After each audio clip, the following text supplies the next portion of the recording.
ये है सिल्वर का चार्ट। और अगर आप गोल्ड या सिल्वर में इन्वेस्ट करने का सोच रहे हैं तो एक बार के लिए ये वीडियो देख लीजिए, जो आपको किसी भी एसेट क्लास में इन्वेस्टिंग के लिए बहुत ही मददगार साबित होने वाला है आने वाले पूरे आपके जीवन काल के लिए, कि किसी भी एसेट क्लास में कब इन्वेस्ट करना चाहिए, कब बचना चाहिए।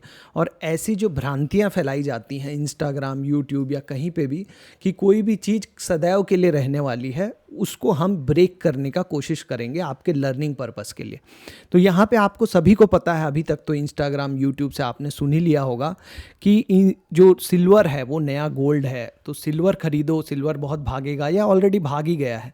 अब यहाँ पे हम में से ज़्यादातर लोग अब सोचने लगे हैं कि अब क्या इसमें इन्वेस्ट कर दें, ये भी कल को सोना हो गया तो, सोने के जैसा हो गया तो। और गोल्ड और सिल्वर तो सेफ क्लास माने जाते हैं कि कभी गिरेगा ही नहीं। अगर आपको भी ऐसा लगता है कि गोल्ड तो आज तक कभी गिरा ही नहीं है, जिसने भी इन्वेस्ट किया है वो फ़ायदे में ही रहा है, तो एक बार के लिए हम इसको देखते हैं, इस चार्ट को, और गोल्ड की हिस्ट्री को जाके देखते हैं। इससे आपको सीखने को मिलेगा। आप गोल्ड या सिल्वर के से मत सोचिए कि सिर्फ अगर आपको गोल्ड या सिल्वर में इन्वेस्ट नहीं करना है तो ये वीडियो आपके काम का नहीं है। अगर आपको स्टॉक में भी इन्वेस्ट करना है, अगर आपको किसी और एसेट क्लास में इन्वेस्ट करना है, तो आपको बहुत अच्छी जानकारी मिलेगी कि जब कोई चीज़ भाग रही हो तब उसमें क्यों इन्वेस्ट नहीं करना चाहिए। जब इस तरीके का एक पीक बना चुकी हो, 90 डिग्री में ऑलरेडी ये बढ़ चुका है, यहाँ से ये दिख रहा है आपको ये रैली। अब यहाँ पे अगर आप जाके इन्वेस्ट करेंगे ना, इस यहाँ पे इस पॉइंट पे, तो रिस्क रिवॉर्ड क्यों आपके फेवर में नहीं है उसको आप समझिए। रिस्क रिवॉर्ड को हमेशा सोचना चाहिए।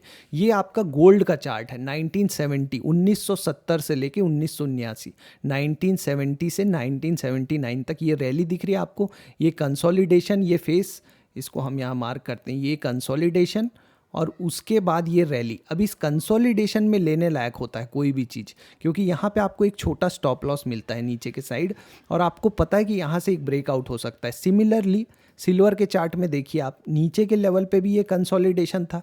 यहाँ पे अगर कोई ब्रेकआउट पे लेता तो भी ठीक था, यहाँ पे अगर कोई ब्रेकआउट पे लेगा तो भी यहाँ पे आप एक स्टॉप लॉस रख सकते हो, सोच सकते हो कि यहाँ पे रिस्क रिवॉर्ड फेवरेबल है। यहाँ पे कोई स्टॉप लॉस ही नहीं मिल रहा है।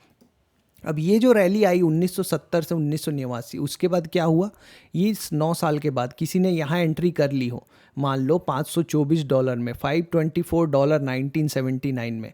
इसके बाद लगभग 20 साल तक, ये देखो 1980 में $668, $668 था गोल्ड का प्राइस। 20 सालों तक, 20 ईयर्स तक गोल्ड ने अपना वो हाई नहीं तोड़ा, बल्कि इनकी 50% से ज़्यादा गिरा था। अब उस समय तो किसी के यहाँ शादी हुई नहीं होगी, याद भी नहीं होगा। अभी तो हम पिछले 10-15 साल का सब बात कर लेते हैं कि भाभी की, मौसी की चचेरी बहन के शादी में सोना 24,000 था, आज देखो 1 लाख हो गया। तो वो एक मन में बन जाता है कि अरे ये तो बहुत बढ़ गया। तो हम उससे पीछे का तो हमको याद नहीं ना, कि इस 20 साल में तो सोना गिरा था।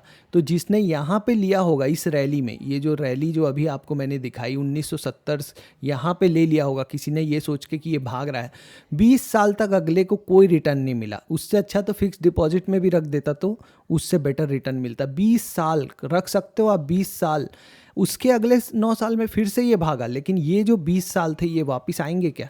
तो सोना हमेशा बढ़ते रहेगा ऐसा ज़रूरी नहीं है, कोई भी स्टॉक हमेशा बढ़ता रहेगा ऐसा ज़रूरी नहीं है। एक्चुअली स्टॉक्स में तो फिर भी अर्निंग होती है, कि वो स्टॉक के पीछे एक कंपनी है जो कुछ कमा रही है, तो उस कमाई से आप पता लगा सकते हो कि वो कमाई बढ़ रही है क्या, अर्निंग पर शेयर, ईपीएस या प्रॉफिट बढ़ रहा है क्या।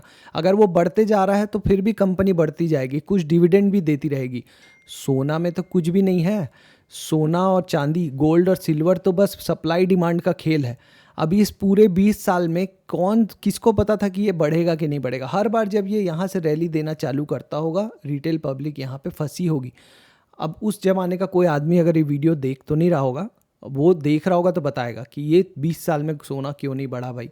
अब अगर ऐसा ही यहाँ पे आ जाए, अब यहाँ पे कोई इन्वेस्ट करे, तो ये तुरंत यहाँ से गिरने वाला नहीं है ये। और मान लो ऐसा 90 डिग्री में ऐसा बढ़े और उसके बाद ये कुछ भी हो जाए, साइडवेज रहे या नीचे गिरे, पर आपका रिटर्न तो नहीं बना ना मान लो, तो यहाँ पे आप क्या, कैसे इन्वेस्ट करोगे? ऐसा ही सेम बिटकॉइन में होता है, आपने देखा होगा, बिल्कुल यूँ 90 डिग्री खड़ा हो जाता है और उसके बाद क्रैश।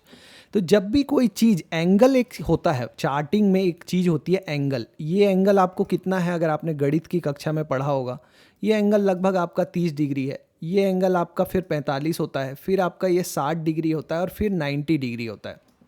एंगल समझते हैं ना जी? ये आपका 45 डिग्री है, उससे पहले आपका 30 डिग्री और फिर 60 डिग्री और फिर 90 डिग्री। तो कोई भी चार्ट इस तरीके से चलता है। आप किसी भी स्टॉक के चार्ट में जाके देख लीजिएगा, जब वो 90 डिग्री हो जाता है तो वो साइडवेज हो जाता है या तो क्रैश हो जाता है। तो यहाँ पे तो आपको इन्वेस्ट करने के लिए बिल्कुल भी सही जगह नहीं होती है। जब ये कोई चीज़ अभी भी 90 डिग्री हुआ नहीं है, सिल्वर अभी 90 डिग्री होना है। 90 डिग्री ठीक है, चलो ये 90 डिग्री हो गया, पर यहाँ से अब कब गिरेगा किसी को नहीं पता। तो यहाँ रिस्क रिवॉर्ड फेवरेबल नहीं है। और कोई भी एसेट क्लास कभी भी ऐसा नहीं होता कि हमेशा ही अनंत काल तक ये ऐसा 90 डिग्री भागता तो नहीं जाएगा। तो वो अभी आपको जो अब जाके जो बताया जा रहा है इंस्टाग्राम में, यूट्यूब में, आपके व्हाट्सअप ग्रुप्स में कि सिल्वर ले लो, सिल्वर ले लो, वो आपको फंसा सकते हैं, फंस सकते हो आप। यहाँ पे अगर आप लेते तो ठीक था। कोई भी स्टॉक, कोई भी मेटल, कोई भी चीज़, म्यूचुअल फंड भी जब इस तरीके से भाग रहा हो तब उसमें एंट्री नहीं करनी चाहिए, फोमो में नहीं आना चाहिए। इसी को बोलते हैं फियर ऑफ मिसिंग आउट, कि भैया ये तो मिस हो गया तो जल्दी से घुस जाओ कहीं मिस ना हो जाए रैली। लेकिन वो यहाँ पे लेने लायक होता है। अभी भी बहुत सारे सेक्टर हैं, आईटी सेक्टर, ऑटो सेक्टर, जिसके बहुत सारे स्टॉक्स नीचे के लेवल पे इसी तरीके का सेम बेस बना रहे हैं, लेकिन वो न्यूज़ में नहीं है। वो न्यूज़ में क्यों नहीं है? क्योंकि वो अभी तक रैली स्टार्ट नहीं किया है। जब वो रैली दे चुका होगा ना, जब यहाँ पहुँच जाएगा तब वो न्यूज़ में आएगा, तब हम उसमें एंट्री करेंगे और फिर से लॉस करेंगे। अगर नीचे के लेवल पे लेंगे तो सही वैल्यू भी मिल रही है, स्टॉप लॉस भी मिलता है वहाँ पे आपको काम करना चाहिए। पर वो मेहनत करना थोड़ा सा मुश्किल है। वो मेहनत अगर आप कर लेंगे तो आपको सक्सेस मिलेगा। ये नीचे के लेवल पे जब ये देखिए कब से, ये कितने टाइम से, अगर आप यहाँ पे क्लिक करके देखेंगे तो लगभग 2020 से अगस्त से लेके पूरा यहाँ तक ये इसी जोन में था। अब ये जब इस जोन से जब ये ऊपर जा रहा था, निकल रहा था, तब अगर आप वॉल्यूम एनालिसिस करते, सप्लाई डिमांड देखते सिल्वर का क्या है, उसके बाद आप अगर यहाँ पे भी कहीं लेते तो ये एक्चुअली आपका एक रिस्क रिवॉर्ड फेवरेबल होता कि कितना रिस्क ले रहे हो आप। अभी यहाँ पे रिस्क रिवॉर्ड नहीं है। समझ गए मेरा क्या कहने का मतलब? कि जब तक आप तक कोई चीज़ पहुँचती है कि अब लेने लायक हो गया है, तब तक वो ऑलरेडी बहुत भाग चुका होता है। आपको खुद का एनालिसिस करना है कि अभी कौन से सेक्टर, कौन से स्टॉक या कौन सा मेटल सही लेवल पे मिल रहा है, क्या मेरा रिस्क रिवॉर्ड उसमें सही बैठ रहा है, उसके बाद ही अपना इन्वेस्टमेंट डिसीजन बनाइए। सिर्फ कोई न्यूज़ क्या है, इंस्टाग्राम पे और फेसबुक पे, यूट्यूब पे जो रील वायरल करने के लिए ना, मैं खुद भी एक साल से वीडियोस बना रहा हूँ, मैंने देखा है लोगों के वीडियोस। हम लोग कुछ भी बोलते हैं, इंक्लूडिंग मी, मैं अपनी भी बात करूँगा, मैं कोई अलग नहीं हूँ। इंस्टाग्राम पे आपको 1 मिनट में बताना है, आप जब तक कुछ ऐसा ताबड़तोड़ नहीं बताओगे वो लोग उसमें व्यूज़ नहीं आएंगे। लेकिन हम तो शांति से ही बात कर रहे हैं। पर आपने सुना होगा एकदम, मतलब कि चांदी अभी नहीं लिया तो मतलब जीवन व्यर्थ है। तो चांदी ले लो भैया, सब घर वर बेच दो और चांदी ले लो अभी यहाँ पे, मतलब सोना बेच के चांदी ले लो ऐसा वाला हालत है। पर वो सब फंसाने वाली बातें हैं, ऐसा कुछ नहीं होता है। ऐसा नहीं है कि ये भागता ही जाएगा। अभी बिटकॉइन का हालत देख लो, जिन्होंने भी बिटकॉइन लिया था उनसे पूछो, वो ऐसे ही ऊपर के लेवल पे जब वो ऐसा भाग रहा होता है तो लेते हैं लोग, कि सोच के कि अब तो ये बस अनंत काल तक आदि है ना अंत है, अब तो यही है सर्व ज्ञान मोक्ष की प्राप्ति इसी से होगी, ऐसा वहीं पे फंसते हैं। बड़े प्लेयर्स को क्या चाहिए, मैं आपको पहले के वीडियोस में भी बताया हूँ। बड़े प्लेयर को अगर सेल करना है तो कोई बाई करने वाला तो होना चाहिए ना। तो मार्केट में खबर जब फैलेगी आग की तरह कि सिल्वर है नया सोना, तो चांदी ही है सोना, तो अब खरीदो भाई। तो वो जब खरीदने अपन जाएंगे ना, तो वो बड़ा आदमी बेच देगा अपने को, चेप देगा, बोलते हैं हिंदी में, चेप देगा अपने को अपना माल, और अपन वहाँ पे ऊपर के लेवल पे लेंगे। फिर जब ये थोड़ा सा करेक्ट होगा तो अपन 2-4 महीने में थक के इसको लॉस लेके निकल जाएंगे।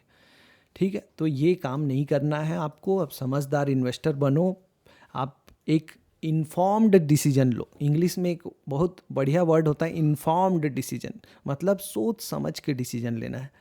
तो वो सोचा समझा चीज़ क्या है कि भैया हमको एक स्टॉप लॉस तो मिले। अगर मान लो आप इस ब्रेकआउट पे भी लेते यहाँ पे, तो आपको ये स्टॉप लॉस लगा के आप काम कर सकते थे। और तो कुछ है नहीं ना। आप चांदी में पूरा सप्लाई डिमांड पूरे वर्ल्ड का, तो आप जाके इतने बड़े एनालिस्ट हो, आप तो कर सकते हो। नहीं तो आपको ना तो इसमें अर्निंग है, ना तो इसमें कोई कमाई है कि भाई आप इसका ROE देख लिए, ROC देख लिए, या तो आप देख लिए कि ये कंपनी कितना कमा रही है, तो आप कैश फ्लो देख लिए, कुछ नहीं है। तो आप सप्लाई डिमांड ही देखते हो कि वर्ल्ड में कितना सप्लाई है। भाई एक न्यूज़ आ गई, थंबनेल आ गया कि भाई चाइना ने चांदी की सप्लाई रोक दी, अभी आया हुआ है ये, कल ही मैंने देखा है। अब वो इस लेवल पे मैंने कल के वीडियो में भी बताया था, जब ऑलरेडी, फिर से आपको बता रहा हूँ, जो लोग लास्ट तक रुके हैं उनके लिए ब्रह्म ज्ञान, ट्रेड विद बुक्स का विकास अग्रवाल का ब्रह्म ज्ञान, तथास्तु पार्थ। पार्थ, जब कोई चीज़ ऑलरेडी इतना बढ़ गई है, इसके बाद अगर कोई न्यूज़ आ रही है कि चाइना ने इसका एक्सपोर्ट बैन कर दिया है, अब तो चांदी मिलेगी ही नहीं, तो बहुत भागेगी, तो वो पार्थ क्या है? फंसाने का तरीका है, कुछ नहीं है पार्थ, सब मोह माया है, इसमें नहीं फंसना है। नीचे के लेवल पे IT stocks, auto stocks, banking stocks, metal stocks नीचे के लेवल पे मिल रहे हैं, जो अच्छी वैल्यू पे मिल रहे हैं, अच्छी कंपनियां जहां आरओई आरओसी अच्छा है, जो सालों साल से काम कर रही हैं, प्रॉफिट बना के दे रही हैं, कैश फ्लो कर रही हैं। अगर नई कंपनी में भी करना है तो बहुत से ऐसे आईपीओ आए हैं पिछले 1 साल में, जिनकी स्कूटर्स आप चला रहे हो, जिनके दवाइयाँ आप खा रहे हो, जिनके प्रोडक्ट आप यूज़ कर रहे हो, उनमें आप देखो सही लेवल पे आपको बाइंग पोजीशन मिल रही है, बढ़िया रिस्क रिवॉर्ड के साथ, छोटे स्टॉप लॉस के साथ, वहाँ पे काम करो।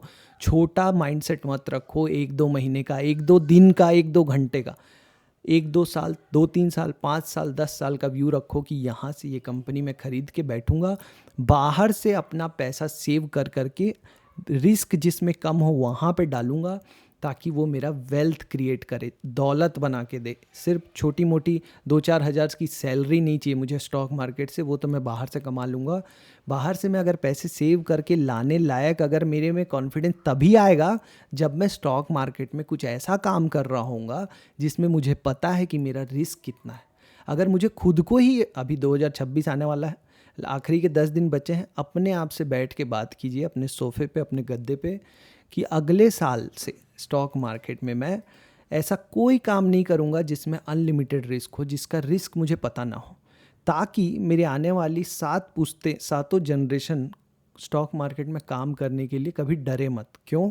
क्योंकि उनके दादाजी, परदादाजी, दादी जी ने इतना अच्छा काम किया है स्टॉक मार्केट में, अपने रिस्क को हमेशा ध्यान रख के, लॉन्ग टर्म का सोच के, लंबे अवधि के लिए, कि हमें भी डर नहीं लगता स्टॉक मार्केट में काम करने से। हम बाहर में अपना जो भी जॉब बिजनेस करेंगे, उससे जो भी पैसा सेव होगा, सेव करके हम यहाँ पे ऐसे एसेट्स में, ऐसे स्टॉक्स में डालेंगे जहाँ हम रिस्क कम हो और रिवॉर्ड ज़्यादा हो, और हम उसको डाइवर्सिफाई करेंगे। मतलब आप एक ही जगह सारा पैसा नहीं डालेंगे, अब 4-5 स्टॉक्स में पैसा डालेंगे, ये भी कि नहीं 40-50 में, 4-5 स्टॉक्स में, उसमें से हो सकता है कभी अगर मेटल में कोई गोल्ड या सिल्वर सही लेवल पे मिले तो आप उसमें डालेंगे, और उसके बाद उसको चलने देंगे प्रॉफिट्स को लंबा।